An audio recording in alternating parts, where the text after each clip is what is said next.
France के राष्ट्रपति Emmanuel Macron ने यूक्रेन में सेना भेजने की संभावनाओं से कभी इनकार नहीं किया।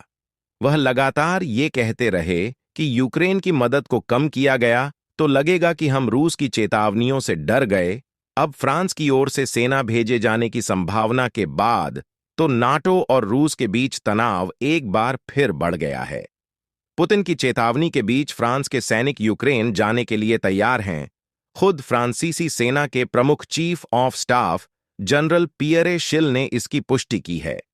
पियरे का दावा है कि फ्रांस अपने हितों की रक्षा के लिए सबसे कठिन काम के लिए तैयार है। रूस की खुफिया एजेंसी भी कह चुकी है कि फ्रांस 2000 सैनिक यूक्रेन में भेजने वाला है।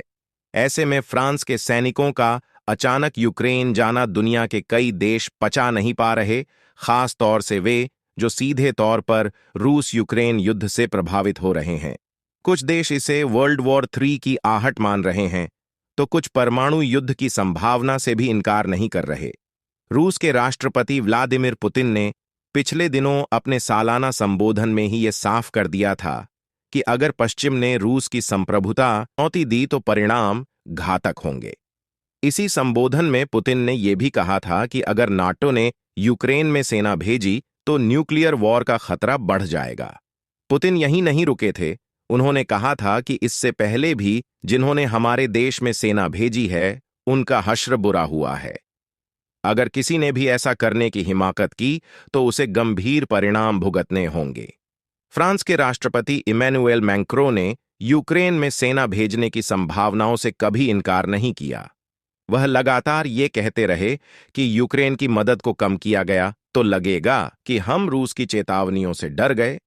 2 दिन पहले एक फ्रांसीसी अखबार ला पेरिसियन से बातचीत में फ्रांस के राष्ट्रपति ने एक बार फिर कहा कि यूक्रेन से रूस के सैनिकों को खदेड़ने के लिए एक बड़े ग्राउंड ऑपरेशन की जरूरत है, चाहे वह जैसा भी हो।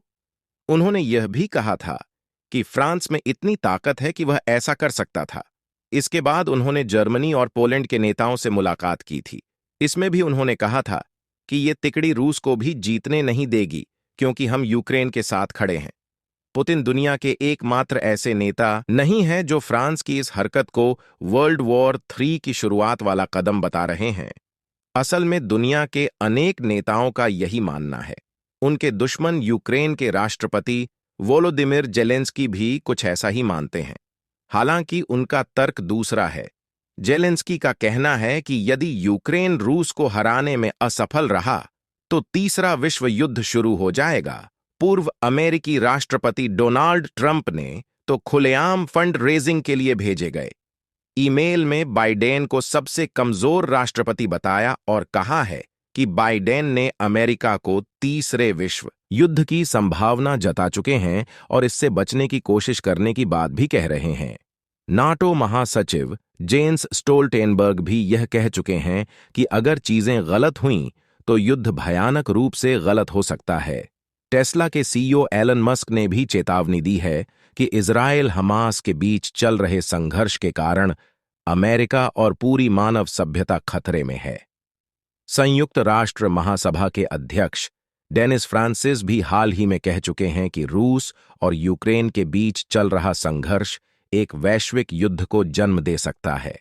फ्रांस की ओर से यूक्रेन में सेना भेजने को इटली ने तीसरा वर्ल्ड वॉर छेड़ने वाला बताया है। इटली के विदेश मंत्री एटोनिया तजानी ने एक साक्षात्कार में कहा कि मुझे नाटो को अपनी सेना नहीं भेजनी चाहिए। यदि ऐसा हुआ तो वह भारी गलती होगी। अगर यूक्रेन की मदद करनी है तो सिर्फ इतनी मदद करनी चाहिए जिससे यूक्रेन अपनी रक्षा कर सके। स्पेन ने भी एक दिन पहले ही इस कदम को तीसरे विश्व युद्ध से महज एक कदम दूर है।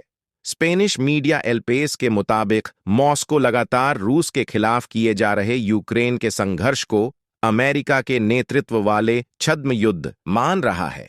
ऐसे में नाटो और रूस के बीच सीधा टकराव तीसरे विश्व युद्ध की तरफ अगला कदम होगा।